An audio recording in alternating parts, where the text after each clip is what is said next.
আরে আপনি এখানে কি করছেন? কেমন আছেন? জি আলহামদুলিল্লাহ ভালো। আরে সেদিন তো আপনার নামটাই জিজ্ঞেস করা হয়নি। আপনার নামটা কি জানো? নীলা। বাহ, খুব সুন্দর নাম। কি ব্যাপার, আপনি দাঁড়িয়ে আছেন কেন? বসুন না।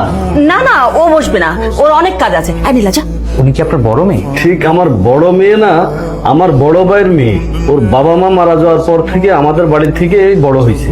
আঙ্কেল, আরেকটা প্রশ্ন করি। আমার যেটা মনে হচ্ছে শিমুর থেকে নীলা বড়, তাহলে নীলার বিয়ে না দিয়ে শিমুর বিয়ে দিতে চাচ্ছেন? নীলার তো বিয়ে ঠিক হয়ে গেছে, সামনের মাসে 5 তারিখে ওর বিয়ে। আঙ্কেল, আজকে তাহলে আমরা উঠি। তোমরা তো চা নাস্তা কিছুই খেলে না। আসলে জরুরি একটা কাজ আছে, চা নাস্তা না হয় আরেকদিন খাবো, আজকে আসি। আসসালামু আলাইকুম। ছেলের বিষয়টা নিয়ে আমি অনেক খোঁজ খবর নিচ্ছি। ছেলেটা অনেক ভালো, দেখো না, অল্প বয়সে ওকালতিতে অনেক নাম করছে।